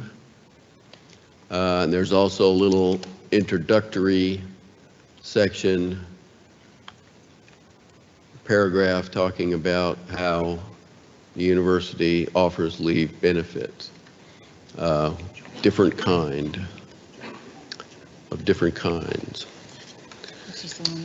So let's see. So this one, I believe, we have an amendment for this one as well. You have to speak it. Is the proposer? Oh, I'm moving this one. I'm going to move this amendment, if I can find it real quick. There it is. So in our town hall discussion, there was some confusion with regard to the amount of leave that a person might take. So paid parental leave provides either 6 weeks of paid leave at 100% of eligible state employees' base pay or 2 weeks of paid leave at 100% of the base pay. And it wasn't entirely clear to the readers to whom that applied. So I'd like to add this section here to try to clear up that language. Let's see if I can get these next to each other. So what we're doing here is replacing this section with this language: provides 6 weeks or 2 weeks of paid parental leave upon the occurrence of a qualifying event to the eligible state employee. The amount of paid parental leave available depends on the qualifying event and the relationship of the state employee to the child. To try to make that clearer. And then the details are in the HR policy. So we're making this amendment to the proposed amendment. Is there a second? Thank you. Any discussion? Okay. So we'll take out this bit here. So we're going to, we need a motion. Yes, go ahead.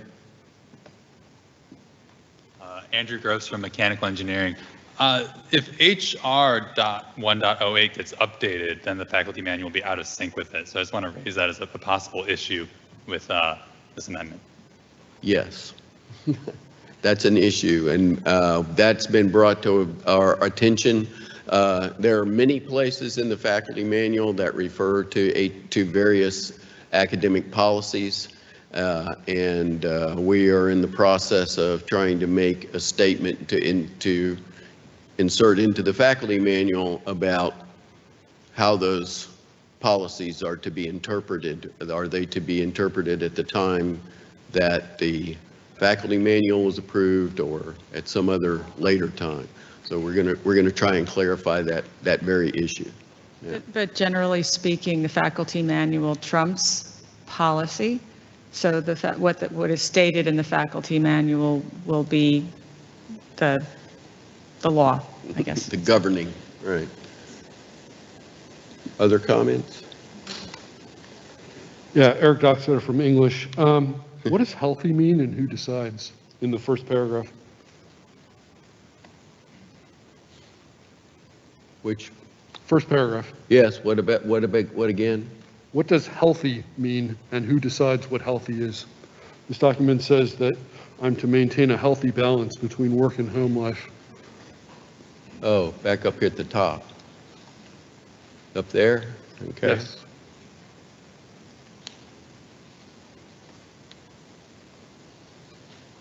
I think this is yet another aspirational statement. I think it's incredibly condescending, Okay. particularly given U.S. standards for paid parental leave relative to the rest of the world. If we're going to talk about health, then let's talk about health. So I would propose, I would amend this to say to maintain their preferred balance between work and home life. Okay. All right, that needs a second. Okay. Discussion?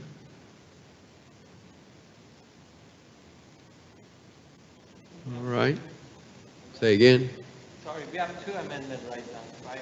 The first one, the second one. Just need to do it. Yeah, we got an amendment to an amendment. We Yeah. have to discuss the first one. Right. This is the third. This is amendment, amendment. It's okay, as long as it's not, the dog is not tertiary. Right. Okay, it's okay if it's not tertiary. Right. Okay. Now we can go ahead and discuss this amendment within the amendment. Right. Okay. No discussion. All right. So the amendment is to their preferred balance instead of the word healthy. Okay. All in favor? Opposed? Okay. All right, now we're back to this amendment. So we're substituting this language for this one.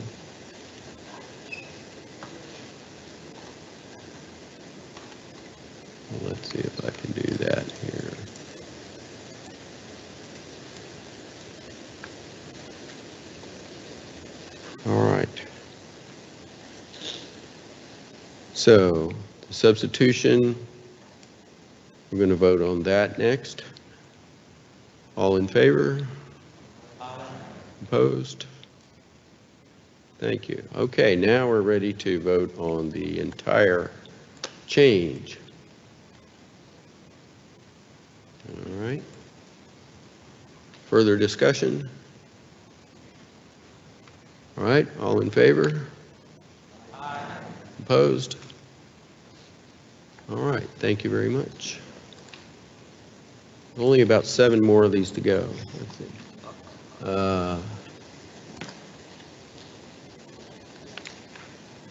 All right, what we were intending to do here was to clarify some current language on the grievance procedures.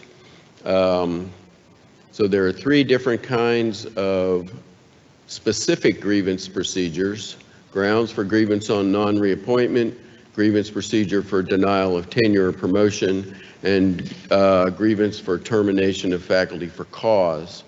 And the language of the existing document doesn't separate that third one out as it should.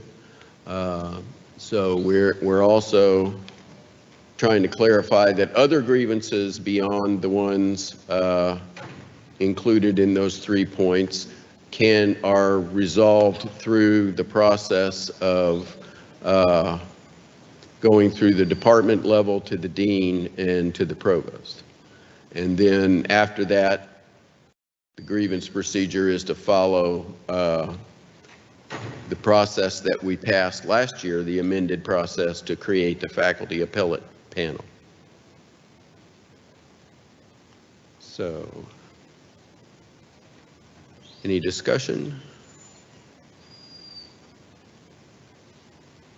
Okay. All in favor? Okay, opposed? Thank you, thank you. All right. Let's see. I think that's it. Is that it? That's it? All right. Now you have your firm information forms. Ah, yes. Now, just to make your lives more interesting,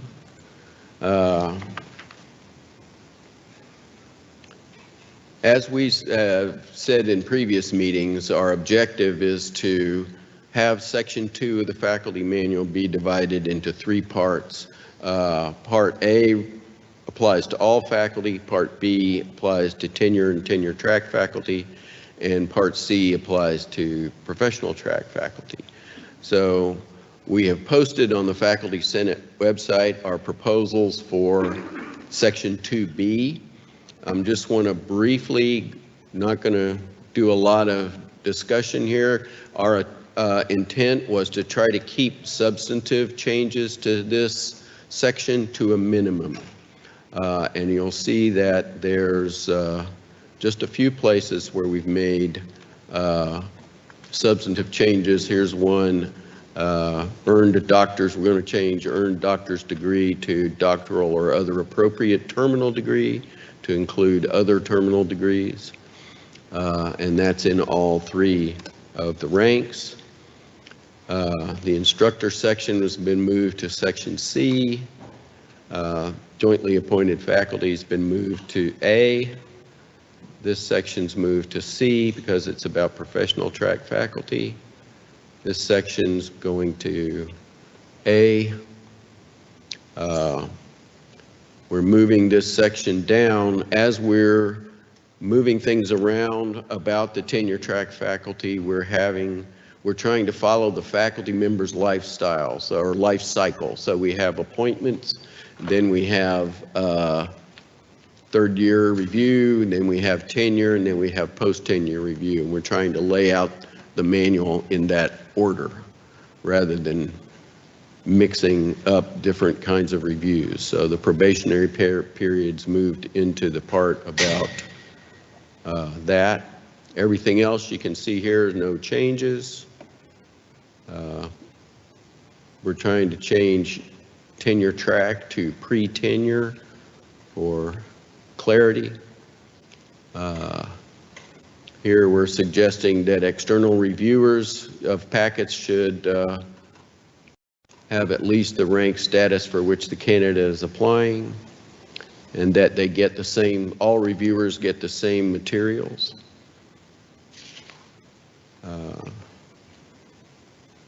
We're changing or proposing to change changes to criteria become effective when UCTP approves them. Changing provost office to office of the provost. No substantive changes here. We're letting the provost, freeing the provost from maintaining both electronic and hard copies of materials.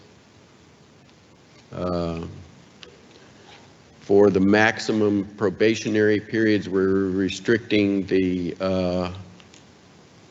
we're removing maximum because so many faculty members are getting extensions on their probation period.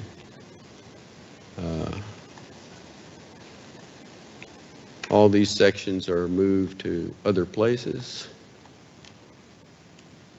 And we're talking then the tenure progress review. This actually was moved from another section. So there's very little substantive change here. I'll encourage you to examine this at your leisure. But the only other, let's see, nothing different here. All these things are moved to section A, and that's it. So that's the section on tenured and tenure track faculty. Then we have section 2C. Make sure I got the right one here. Oh, that's a different one. Let's wait on that one.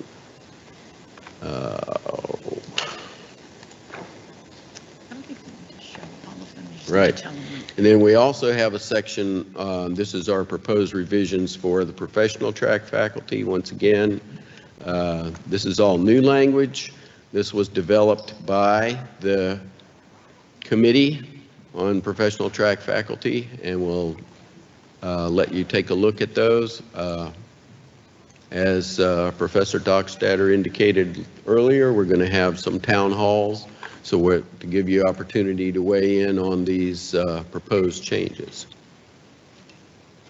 And then we have a couple of other places here.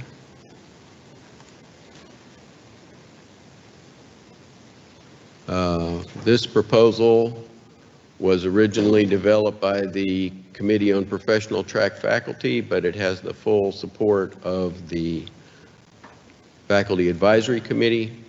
And this is to give professional track faculty the same voting rights at all levels as they have at the university level. And then the final one is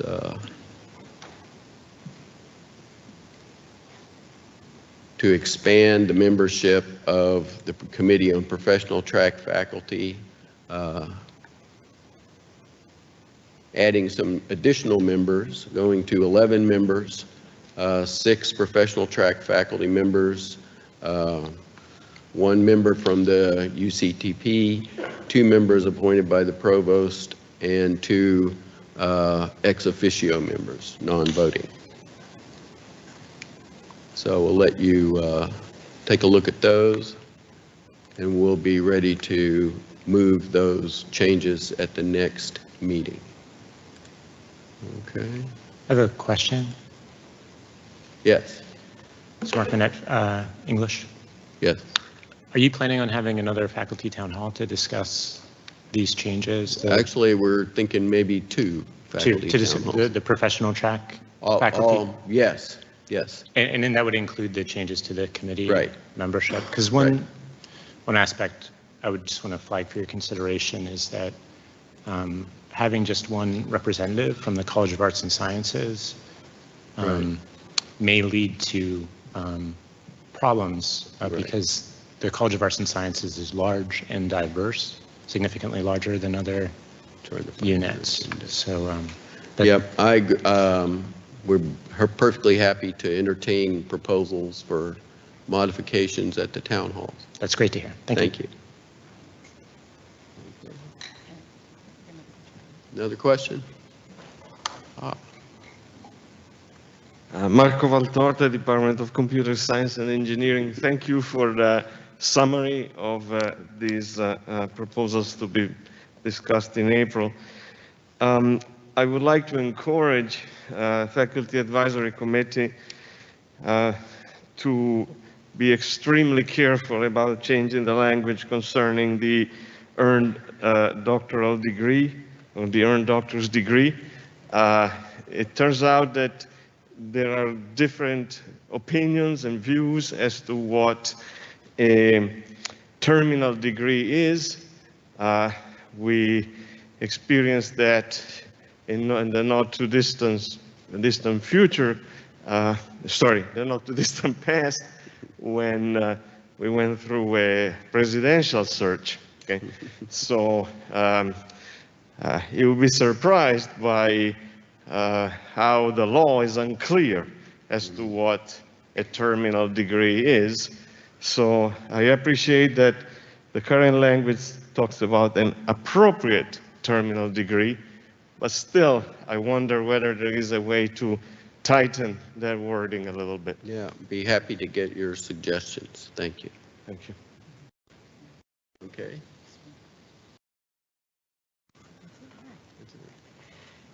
Well, thank you, Chair Brookshire, for that epic presentation. I think you left your phone up here. Bob, is this your phone?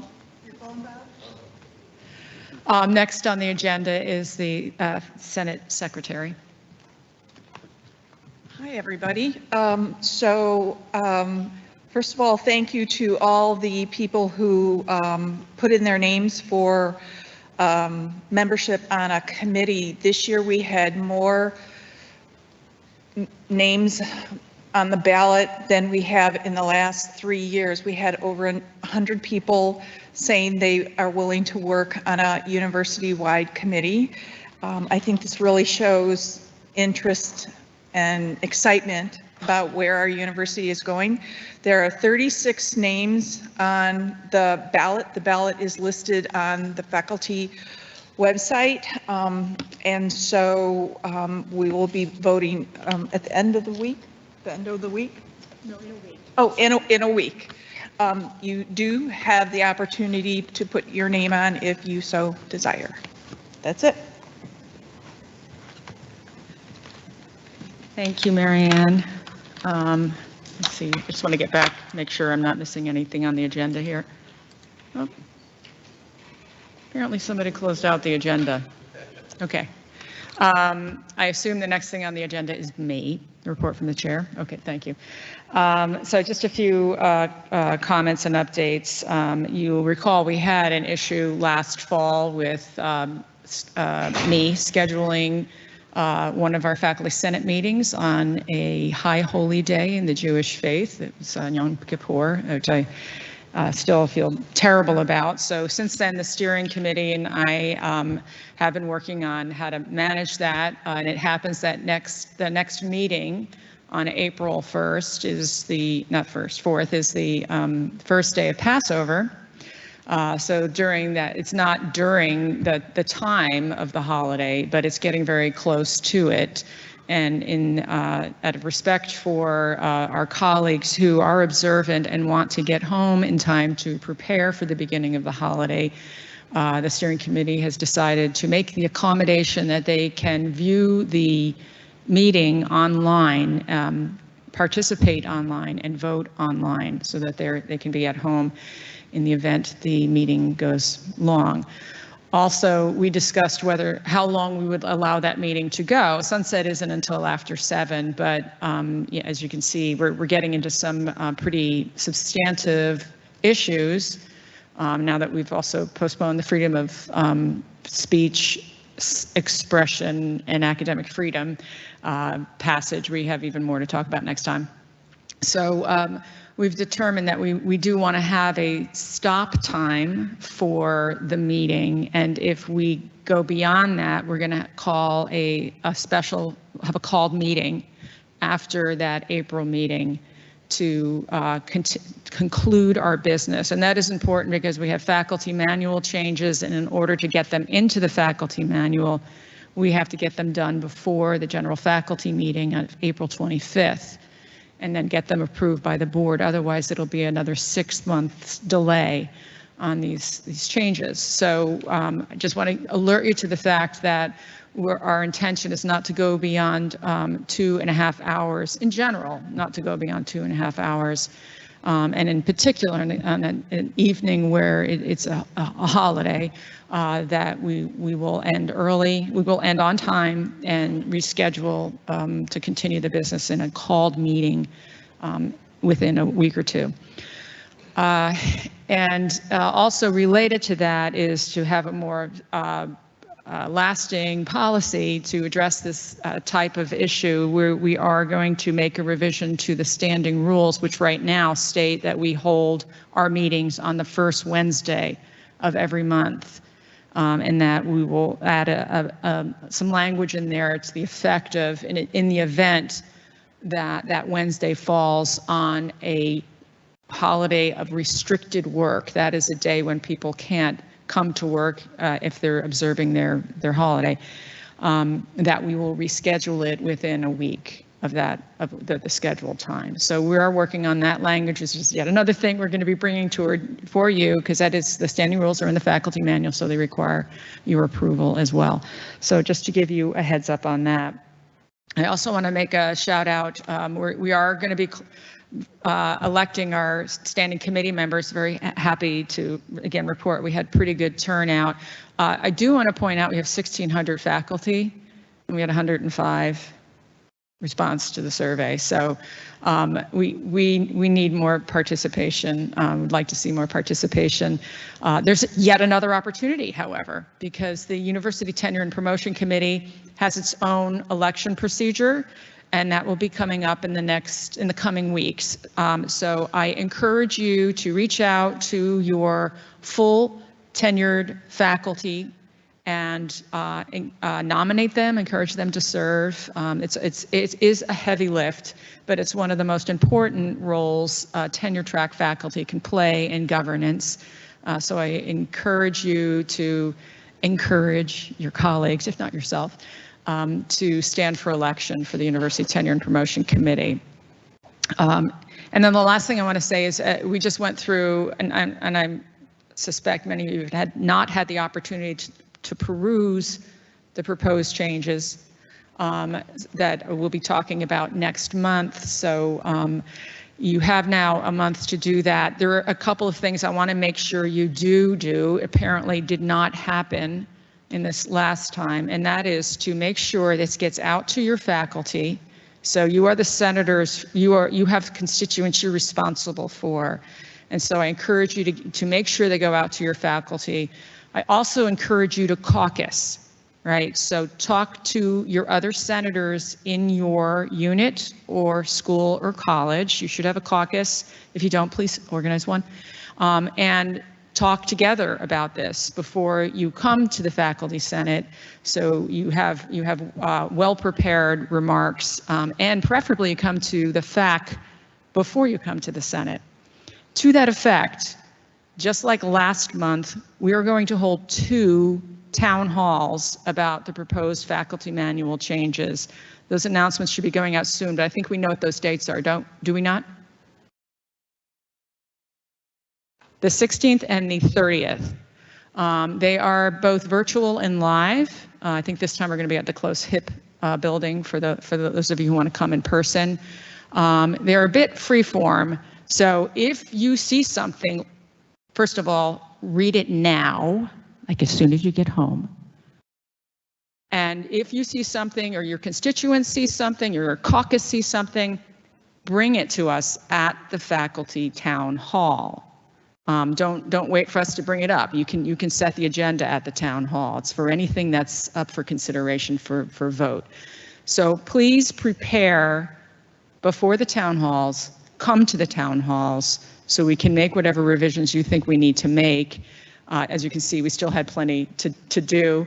When we put them on, post them, we have to post them a week in advance. So it would be really ideal if we can have any amendments processed through the FAC and then get them on the agenda. Of course, we entertain amendments right to the point of election, but a lot of time can be saved. And again, this is the first day of Passover, so I really don't want to go over 2.5 hours.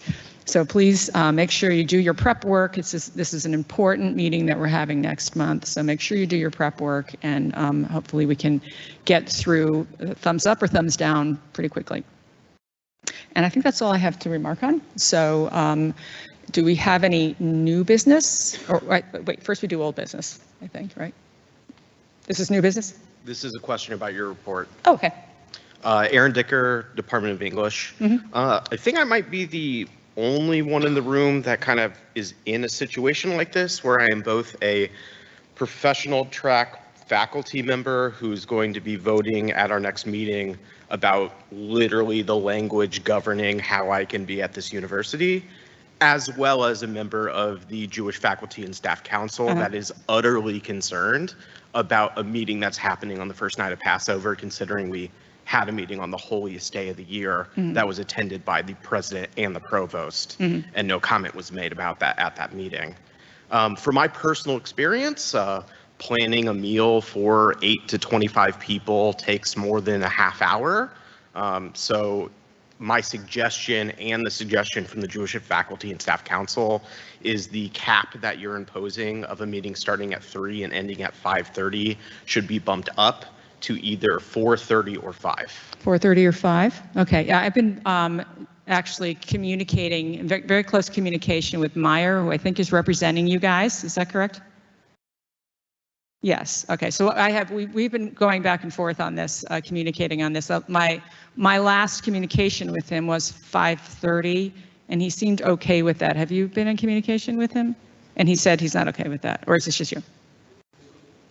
I'm sorry. I just want to make sure I'm like.